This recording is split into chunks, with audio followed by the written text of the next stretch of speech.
Hi, and welcome to Smelling Coffee TV, a ministry of First Baptist Church in Cleveland, Mississippi. I'm Jennifer Walker, and I'm here with my friend Stephanie Jordan. Stephanie, thank you for being with us today. Sure. And look at all the beautiful things that she brought. Sometimes in this show we teach, and it's just me with a Bible and a table. And sometimes, though, I like to bring in things that we can that have spiritual application, but something very practical also for us to learn. And so Stephanie owns the most wonderful floral shop here in Cleveland, and it's a full-service floral and design studio called Allium.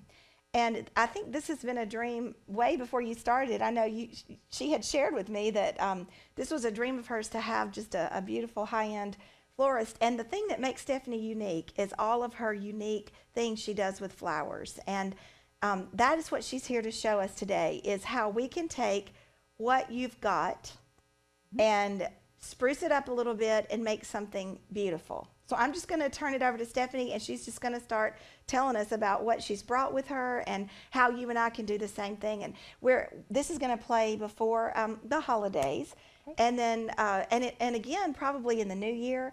And so everybody's wanting to decorate for the holidays. But then as the winter comes and the yards aren't producing a whole lot of pretty flowers, tell us what we can do there in January and February to spruce up our homes before spring. Absolutely.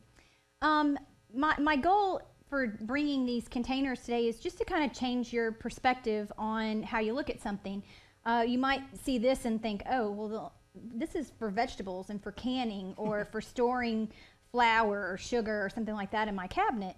But I like to use it as a vase for flowers. And you might see these consumer bunches at Kroger or Walmart or wherever you do your grocery shopping. This is Alstroemeria, or otherwise known as Peruvian lily. But if you just take a bunch of the Alstroemeria and clip it and put it in there, you'll have a nice table arrangement without a whole lot of fuss, without a whole lot of expense tied up.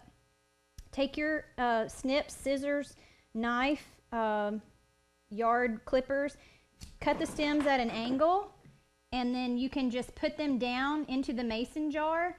If you had a whole bunch, you could make it really full. If you need something to fill in, you could use yard greenery. You might have aspidistra leaves in your yard. You could just take some of those and kind of fold them and stick them in just for some interest.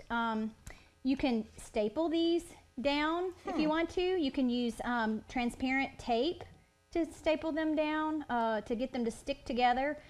You can use a little bit of like paddle wire to get it to stick. I didn't bring any tape today, so I'm just going to kind of fake it out and put it in there and kind of push the tail of the leaf down in. But you could have and look at what she's done here just to give it some just to give support. It a little bit of support. But if you had a full, I only had a partial bunch, but if you had a full bunch, you could get those to go down in there nicely, and then the aspidistra would just be your collar all the way around your consumer bunch. You can do this with carnations. You could do this with Alstroemeria. You could do it with tulips, any lilies, anything that you might be able to find along the way. What about some of that greenery then? What if we, like even... You could use some seeded eucalyptus, which is kind of fun, has a lot of movement, has the seeds on it for the texture. The leaves are kind of wispy and willowy, and I'll just kind of get in there and grab a little snip of it. Because this is my thing that I start thinking, this doesn't look perfect enough. This doesn't, and that's where I get hung up. Yeah, you can just kind of play with it. See, as you kind of go around, if you put the greenery in there, you're going to encourage your flowers to go to the center of the vase. And if you're really afraid and you think, oh, I don't have enough and it's not working out, and this is kind of not where I want it to be, you can cut it a little shorter so that the neck of the vase actually forms your armature, so to speak, so that they don't all spread apart. And that's what, Stephanie, that's what to me makes you unique, because I had never seen flowers sitting at the neck of something until your shop. And they're beautiful like that. A rule of kind of proportion on a design is either you want to go 1.5 times the container for complete height, or you can go half of the container. You just don't want your arrangement to be the exact same height as your container. So that's just a kind of a little design tip guideline. Okay. This is a Crush soda bottle. There are IBC root beer bottles, Izzy soda bottles, any kind of little soda bottle that's kind of fun and quirky. This would be really great for a teenage girl. In fact, Jennifer sent me an Izzy soda bottle to make an arrangement for her daughter for homecoming. She was on the court and said, I want to send something to Abigail at school, but I want it to be kind of fun and different. So we put Abigail's arrangement in an Izzy bottle. This is just a rose and a little bit of filler and a little piece of greenery. Again, something really simple. If you're growing something in the yard, zinnias, sunflowers, anything, you can put that in there with a few little pieces of filler, and it's great. And again, look how it sits in the neck of the bottle instead of being all, long and leggy looking, and then thinking, what else do I need to do because it's leggy. Sure. That's so unique. This is a can from like vegetables or beans, anything that you would get in institutional size at Walmart. Or if you're good friends with the lunch ladies at PDS, they'll save these cans for you. Oh. And I've just used it in the past as basically a container for an arrangement. You can spray paint these if you wanted a different color. You could tape them off with masking tape to put a design on here. You could tie some twine around it to dress it up a little bit. You could tie some burlap around it. I even have some chevron pattern burlap that you could use around the holidays and put some evergreen with some red berries in here, with maybe some sticks, some curly willow or some twigs from crepe myrtle that you might find out in your yard or be able to clip from your yard that you could put in here and just make kind of this could even go on a porch if you were looking for something for outside. This could line your walkway. If you were having a party, you could use some Little Jim magnolia around the holidays. I love the fact that the back of the leaves are kind of that brown suede color. They just look fallish and holiday to me. They could transfer very well for Thanksgiving because they do kind of have that brown, but they look also Christmassy when you throw the red and the evergreens in with them. But you could just trim these down, fill your soup can up with these, tie them off with some ribbon, and you've got a very inexpensive container, something that you would have discarded, but if you look at it with a different perspective, it has use and value. And I love that. That to me is like the whole spiritual point of this. And after Stephanie shares a little bit more, I'm going to kind of pull that in with our spiritual point, is that something that the world would look at as useless or old, or past its prime, is very valuable and beautiful. Absolutely. And in the Lord's sight, none of us are past our prime. That's right. Every day that we live on this earth, if we are 10 or 99, we are not past the stage of God doing something beautiful in our lives by what he puts in us and what we're able to display of his glory. Sometimes we just have to look at it with a different perspective. We may not feel like we're equipped, but if we put it in his hands, he gives us just what we need. You could put the seeded eucalyptus in here. It's also a very kind of versatile greenery that works for the holidays. I like the seedy texture of the berries, and then I kind of like the floofiness of the little wispy leaves. And it smells good. Yes. Where do you get this? I get this from a floral wholesaler. This is not something that we grow in the yard, but a bunch of this is just not cost prohibitive. So if you let me know a little bit in advance, I could actually order a bunch of it for you. And if you knew that you were going to make several of these little cans, say for centerpieces, or you wanted to line your walkway for a party or something like that, you could come in and you could call me and say, Stephanie, I need some of that seeded eucalyptus. Okay. I could get it for you. Now, would you put flowers in here? Sure, absolutely. Or you would just berries, greenery things? Flowers. You could dress it up. You could make it really simple. You could add a few twigs in here if you wanted to. You could throw some hydrangeas in it if you wanted to. This would be cool in the summer if you painted these cans a bright color and use them with some of the stuff that grows in your yard in the summer. Sunflowers are prevalent in the summer as well as in the fall. Zinnias would look cool because they're bright and kind of. Problem, I think, I keep fiddling with it, saying it's got to match, it's got to be even. Nope. But look, this is for all practical purposes squatty.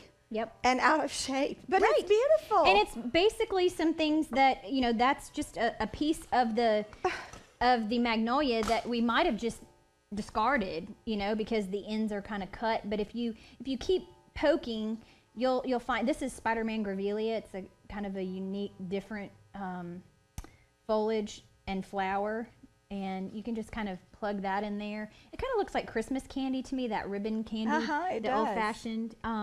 But just keep plugging things in, and you'll end up with a fairly decent composition. Flower arranging is very forgiving. You don't have to do anything, just by the book, especially if you're doing it out of love and it's for your home and it makes you happy. And flowers have shown in surveys that have been taken by the American Floral Society that flowers make people happy. Mm-hmm. So just having something fresh and bright and alive on the table, and just knowing that maybe you had a little hand in it, even if it's not perfect, is kind of fun. And that's how we evolve too, in our design aesthetic. If you never do anything and you're afraid, you're not ever going to get there. But if you keep working with it and you kind of play around, then the next time you do it, you'll feel a little more confident, and maybe you'll add a little more. Maybe you'll go out on a limb and say, I can make some centerpieces for that next party, or take something to a friend. Yeah, look at this, beautiful. She did this in literally less than a minute's time. Yeah, just click picking and up plug. and just plugging in hydrangea. And I can't name all these flowers, but anyway, this is just a coffee can. How cute is that? That would be so cute in the kitchen, on the table, or for a just brunch, a bright or container. Yeah, or even the red Folgers coffee cans for a Christmas brunch. Wouldn't that be fun? And she just poked, and they're just sitting down on top of the can. A lot of times, you're drawn to color, you're drawn to texture, you're drawn to shape. The ruffly, bright, dark punch of color from the peonies, the light airy feel of the hydrangea, then kind of the pointed leaves and the buds on the lily, and then the round shape of the little palms, and then the trichdianthus with its texture and kind of being a little bit fuzzy and bright green. It just draws your eye in, and a lot of times that's what people remember. They remember the different stuff, not the composition per se of the arrangement, but just that it was bright and fun and that it had texture. And going on to some of the other things that we would discard, Look at this. This, Talk about that. This is kind of funny because we were eating at Cracker Barrel on one of our road trips, and I noticed the little syrup bottle was sitting on the table after we had finished. Several people at the table had had pancakes or waffles or whatever, and I thought, wow, I could use that. That's really cute. So I saved all the syrup bottles off of the table and got them home and soaked the labels off and threw the little caps away, and this is what you end up with. It's a really tiny little vase. Beautiful vase. And you could put knockout roses in here. You could put little marigolds in here. Just any little small bud or bloom, camellias, anything that you could grow in the yard could go in here. I've just plugged a little button mum down in there, little, and it works perfect for just one little stem. And how cute would it be just to have these kind of meandering down your table, or put a little grouping of these on an end table or on a coffee table, or maybe on a bedside table if you're having company. Just to kind of give it that little extra special thought. But you would have just thrown this away. It's your little syrup bottle. So. And then this one is so unusual. Look, y'all, this is a brick. Yep. With holes in it. With a test tube in it. And a test tube. You can come and get test tubes from me. They're really fairly inexpensive. They're like $1.50 a piece. But the brick is something that you may have just laying around your house, or if you need one, I'm sure that there are some local places in town that sell building materials that would be happy to sell you a couple of bricks. Fleming Lumber. Yeah, maybe Fleming Lumber. Yeah. Our husband's family. Yeah, maybe you could go to Fleming Lumber and get a brick, and then come to Allium and say, Stephanie, we need some of those test tubes for the little holes. And how cute would that be, just kind of lined up on a table? You know, especially if it was something masculine. You know, we're always trying to think of things for Father's Day, or, you know, if you're having a guy party for football or whatever, you could have some of these out. And, you know, I'd always thought that if the guy was in construction, or if you have a little boy that is into trucks when they're little, or construction or whatever, you could even put some little Tonka trucks around the brick, or you could put some little tools out if you wanted to, you know, just to kind of make it fun and thematic. But really, all of these are just containers that you would have just tossed in the trash if you hadn't looked at them with a little bit of a different perspective. Another thing you could do is, this is just a plastic plant saucer from Walmart or Lowe's, or, you know, wherever, Ace, somewhere that sells plants for, you know, in the spring or the fall. And you could just take some sheet moss, put a little bit of spray. I won't spray it now because it's kind of smelly and kind of messy, but you could spray the bottom of it with the spray adhesive, and here's some Elmer's Craft Bond. You just spray the bottom, give it a few minutes to get tacky, and then you would take the sheet moss and just cover the outside edge. You don't even have to cover the bottom. So just the outside edge, and then you can put Oasis in here, and it makes arranging your flowers very simple. And you don't really even have a container at all, because you could even kind of make the foliage kind of go over the edge, so you really wouldn't even So you would do like little short flowers like that in it? You could do little short flowers in it. You could even put some taller things coming up and out of the center if you wanted. But it's just a neat way to be able to use something without really having to have a quote-unquote container. Now, where do we get the sheet moss? You can get the sheet moss from me. Sometimes Walmart carries it. If you ever go to a bigger place and you're in Hobby Lobby, they'll have it in bags. I have to order it by the box, but if you just come in and you just need a few little, you know, pieces like this, I would be happy to let you have some. But if you need a lot, say you're doing more than a few of these, you would probably need to order a box. And really, it keeps indefinitely as long as you keep the box closed. And you can even spritz it with some water so that it will retain its color, because after a while it will completely dry out and go completely brown and look more like the back. Oh, okay. But if you keep it a little moist, it keeps the color a little bit longer. This is another plant saucer, but we use this a lot of times in containers that won't hold water. So if you were worried that maybe your coffee can or your soup can or your vegetable can might not continue to hold water, maybe it rusted, maybe you have something that you're not sure if it's got any little splits in it, maybe you're using something metal that wasn't for food, didn't have liquid in it to begin with, you could put one of these down in there. Punch cups work great. Solo cups cut down work great. I've even used some little small water bottles in some smaller containers that I was afraid maybe wouldn't hold. Like that, and just cutting it off? Yes. Just take it and cut it off, and then you can put your Oasis in here, and it holds all the liquid so it doesn't leak. How who wants to use a recycled container on their fancy antique dining room table and end up with a water ring from the container that leaked? Right. So, you know, if in doubt, go ahead and line it with something, and that way you don't have to worry about the leaks or leaving a ring or hurting somebody's furniture. What a great idea. And this last thing, and we are just about out of time, but that's a spaghetti jar. Spaghetti jar. And so would you put something around it? Yeah, you could. And then, you could tie some twine around it. You could tie ribbon around it. You could tie tulle around it.